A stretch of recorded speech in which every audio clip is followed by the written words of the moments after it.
Hello everyone and welcome to Quality Old Games. Today we are having another tier list, this time Alemanni unit roster from Rome Total War Barbarian Invasion, either the original one or the remastered. And this tier list is based on campaign setting, so the unit requirements, training time, costs, etc. affect the result as well as the fighting capabilities.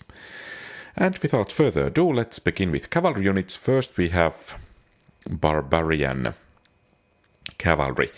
Light cavalry, easy to get, stats are not too great, and it reminds me too much the Foderati cavalry, and because of that I will give it only C tier. Then we have Burgundian Lancers, rather early game cavalry unit, requires only tier 2 city tier 3 stables, and their stats are rather okay. The charge bonus is really nice, but on the downside, because their fighting stats are not that great, excepting that charge bonus, you need to kind of babysit them quite a lot. But still, only one turn to train, rather low requirements, the cost is not that high, so because of those things I will put them into the A tier. I guess this is my choice of cavalry for Alemanni faction. Then we have noble cavalry units, and these units' stats are a bit more better than Burgundian Lancers, however the charge bonus is not that great. They can kind of hold the line quite a bit better than those Lancers, but the requirements are higher and they take 2 turns to build, and for me that's a big minus, and because of that they get only B tier. Then we have, well, I don't know if this is cavalry unit or infantry unit, but we have the war dogs. And actually in my campaign playthrough, or rather war hounds, not war dogs. In my campaign playthrough I didn't really use these guys too much. It's kind of easy to get.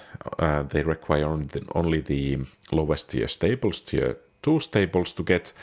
And the nice thing is that those hounds are kind of treated as missiles or projectiles. If you lose all of them, but all of the handlers survive, then you will get those hounds replenished for next battle. That's really nice. However, they take 2 turns to build, and in some cases, let's put it this way, that your army is more powerful if you have a proper fighting unit instead of these hounds. They have their uses, but at least in my campaign playthrough, I didn't see too much need of them, but a nice unit nonetheless. And then we have the Chosen Warlord unit. So they require the highest tier stables to train, that's tier 5, costing 9,600 denarii.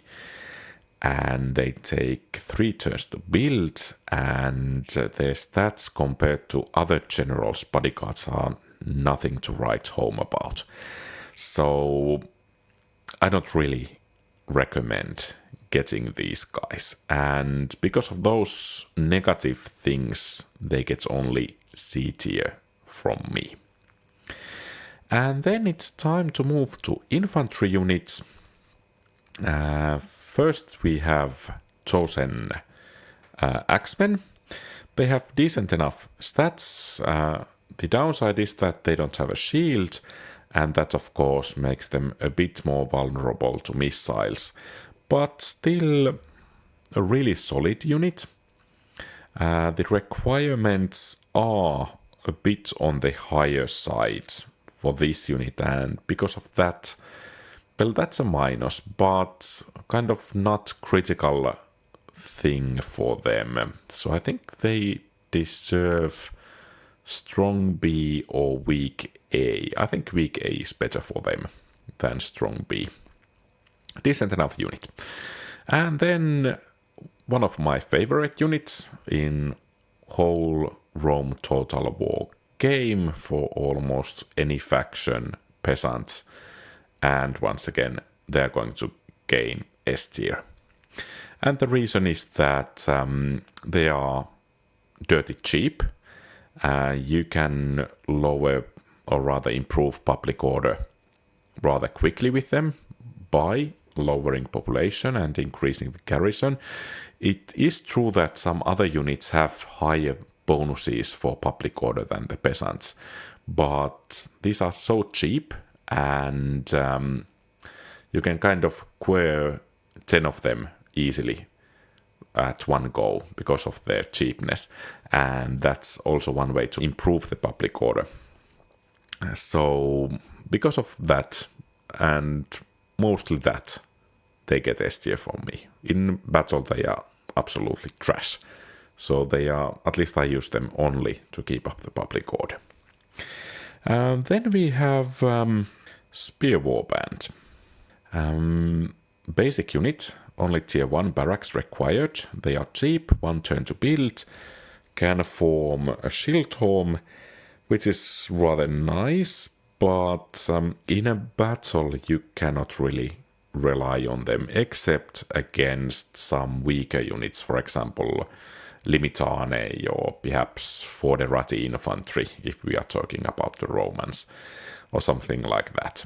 So they have their uses, but they don't really pack a punch, and the line won't be holding too long. A nice thing is that they have 50% more men than a kind of normal unit size, so that's really, really nice for them.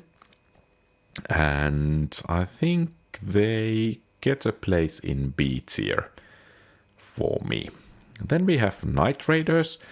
It's interesting that you can get these guys from a Bardic Circle, so kind of public order building. And I think these, at least in my campaign playthrough, were the foremost line infantry that I used. Because they are relatively cheap, they frighten the enemy, they have armor-piercing attacks, and so on. Of course, their defensive capabilities are rather limited, and against a determined opponent you cannot rely on them too much. But still, in my opinion, they are one of the strongest infantry units for Alemanni, especially if you take the production requirements and price into account as well. And of course, even that small shield gives a nice bonus against arrows. Then let's move to elite infantry. We have golden bands, and you cannot doubt their fighting capabilities. Really solid unit, except vulnerable for arrows. But for instance, in 1 versus 1 they can beat Comitatensis or Plumpatari quite easily. Really nice. However, the training time is 2 turns, and that's a minus, and they do have quite high requirements. So I think it was tier 4 barracks for them. So because of that, they get strong B for me, but that 2 turns to train really hurts them. And the final infantry unit actually recruitable for tier 1 temple shrine to Donar. And that's really nice, by the way. So basically, kind of an elite unit available at the beginning of the game. Then the unit has its weaknesses. It takes 2 turns to build, it's rather expensive, and quite vulnerable to missiles, and they are not quite good fighters as berserkers in the original Rome Total War, but still a solid unit. And because of the ease with which to get them, I think they have earned their place in A tier. Though I have to say that I didn't use them in my campaign, mostly because, perhaps I didn't check that Temple of Donar or something like that, and I don't like too much though that 2 turns to build. So perhaps actually weak A tier for them. Then we have missile units left. First we have Lombard Archers. I think they are S tier. They have long-range missiles, whereas, for instance, you need to fight against Western Roman Empire. They don't have long-range missiles, so basically you can outshoot Roman archers, you can outshoot Cavalry, and I doubt Romans will be getting too many carriage ballistas, so that shouldn't be a problem. So that long range really makes this Lombard archer unit the prime damage dealer, in my opinion, for the Alemanni faction. Then we have chosen archers. Nice unit, decent enough defense, decent missile damage, decent in melee for a missile unit, but they are kind of obsolete because these guys deal more missile damage and they have longer range. So why to get chosen archers? Okay, they look cool, or rather cooler than these, but I mean, it's no benefit. You know that battle is going rather badly if archers are in melee, and if the enemy manages to make a cavalry charge, then it doesn't matter if it's Lombard archers or these chosen archers. So I don't actually see any reason to kind of upgrade the archery range to tier 2 to get these units in the first place, because tier 1 is, or lower tier is enough for these, and well, they are actually worse units than those. By themselves, decent enough unit, but clearly outshadowed by these. And then we have onagers, absolutely trash. I mean, you need to get tier 4 missile building only to build these guys, and they slower your movement in the campaign map, and I don't really like onagers at all. And in this case, because that's upgrading the missile building doesn't bring any benefits for you, so why to get it? But then about my kind of chosen strategy about those troop training buildings. For infantry, I would recommend only the basic building. Levy spearmen are good enough from that. And then if you and when you want to complement your infantry, you can get these guys from the Bardic Circle and these guys from the Shrine to Donar. And I think together these three make kind of solid infantry for your purposes. Because that archer unit from tier 2 or city tier 2 archery building will be the kind of damage dealer often.